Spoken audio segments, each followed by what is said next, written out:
Assalamualaikum warahmatullahi wabarakatuh. Hari yang cerah, tapi tetap optimis seperti biasanya. Masih di Hanya Cerita. Pernahkah kalian merasakan bosan dengan pekerjaan kalian?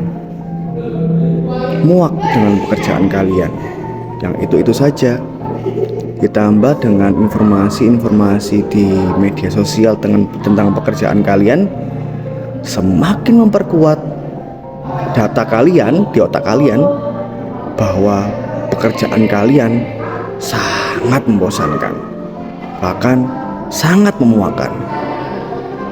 Ingin rasanya lari dari pekerjaan ini. Banyak faktor tentunya kenapa kita ingin lari dari pekerjaan ini. Tentu saja kalau ini cerita saya, berarti pengalaman saya. Semoga bisa menginspirasi. Profesi yang kita jalani itu yang kita pilih. Kita perjuangkan hingga saatnya kita di posisi ini. Namun banyak faktor loh ternyata yang membuat pekerjaan kita ini sangat membosankan dan bahkan sangat memuakkan. Khawatir sekali dalam diri kita bahwa suatu saat kita akan membenci profesi ini. Kita akan sangat marah dengan profesi ini. Saya belum ada di level itu, tapi muak dengan pekerjaan ini. Saya sepertinya udah mencapai level itu. Dan saat ini sedang saya pelajari. Saya sedang kompromi dengan diri saya sendiri. Saya cari tahu kenapa, apa penyebabnya, bagaimana sehingga saya berada di level muak dengan pekerjaan saya. Apakah saya salah profesi? Sepertinya saya tidak salah profesi. Kenapa? Profesi ini sudah saya perjuangkan dan saya pertahankan hampir 10 tahun lamanya. Kenapa terusan? Apa yang membuat saya muak? Banyak faktor. Terutama mungkin adalah lingkungan pekerjaan. Saya berada di profesi ini di 7 tahun pertama, di sekolah tertentu, di kantor tertentu, happy, fun, dan sangat enjoy. Tentunya belum menjabat apa-apa. Enak sekali. Profesi ini sangat membuat saya bahagia, menyenangkan. Saya benar-benar menikmati setiap detiknya. Bahkan lembur oke. Proyek oke.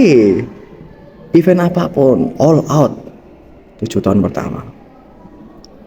Beranjak di instansi berikutnya. Fun. Masih fun. Lingkungannya berbeda. Tapi fun. Sedikit serius, tapi masih oke. Dan baik-baik saja.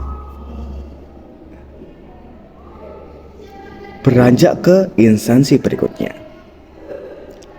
Fun. Masih fun. Masih oke. Masih keren. Masih all out. Hanya berselang 1 semester, 6 bulan. Di 6 bulan berikutnya mulai ada hal-hal yang saya berbeda, bukan instansinya yang berbeda, tapi saya yang berbeda menanggapi instansi tersebut, menanggapi pekerjaan tersebut. Ada penolakan dalam diri saya. Lucu, kenapa penolakan itu baru hadir di 10 tahun lamanya saya ada dalam profesi ini?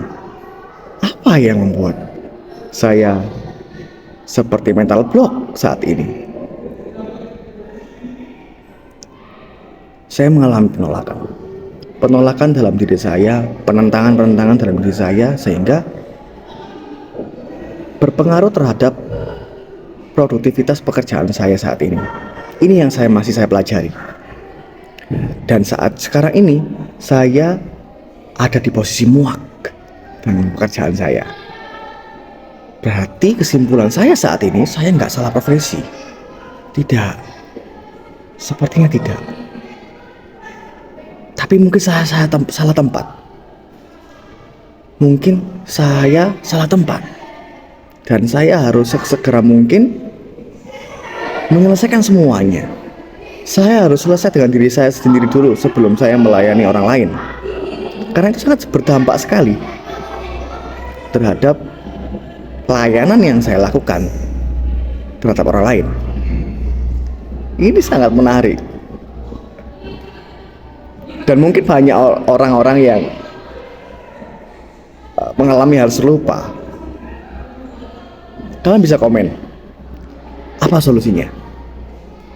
Terus terang, saya masih belum dapat solusi kecuali curhat dengan beberapa orang. Itu sedikit membantu. Saya adalah orang yang berjiwa sosial. Artinya saya butuh orang lain untuk berbicara maupun orang lain berbicara dengan saya. Ini salah satu faktor yang saya temukan. Semenjak saya di instansi yang terakhir ini, saya merasa nggak ada orang yang bisa saya ajak bicara, gak bisa saya ajak share.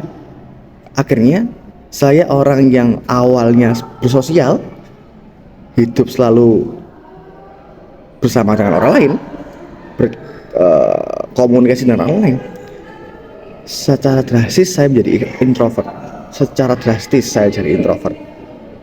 Dan stres tingkat tinggi dengan diri saya sendiri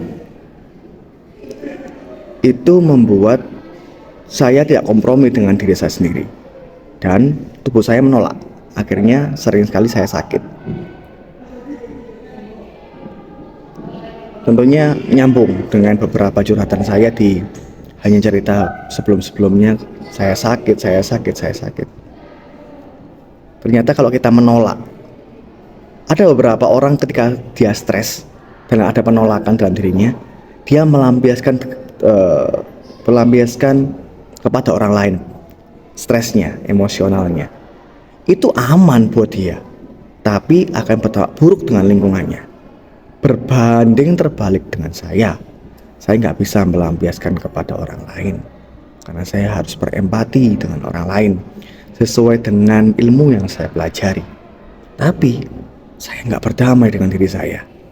Akhirnya tubuh saya menolak, mental saya menolak, stres tingkat tinggi, dan akhirnya saya sakit. Tubuh saya sakitnya macem-macem, mulai darah tinggi lah, hipertensi lah, tiba-tiba tangan kaku lah, ketika tiba-tiba nyeri-nyeri sendi, tiba-tiba demam, tiba-tiba flu, ngedrop segala macam, terlalu capek ketika sampai di rumah. Itu wujud dari penolakan dari diri saya. Itu yang selama ini saya analisa. Saya belum punya solusi, kawan-kawan. Saya hanya bercerita dengan kalian. Semoga menginspirasi, dan kalau kalian punya solusi bisa komentar. Terima kasih. Itu Hanya Cerita hari ini. Assalamualaikum warahmatullahi wabarakatuh.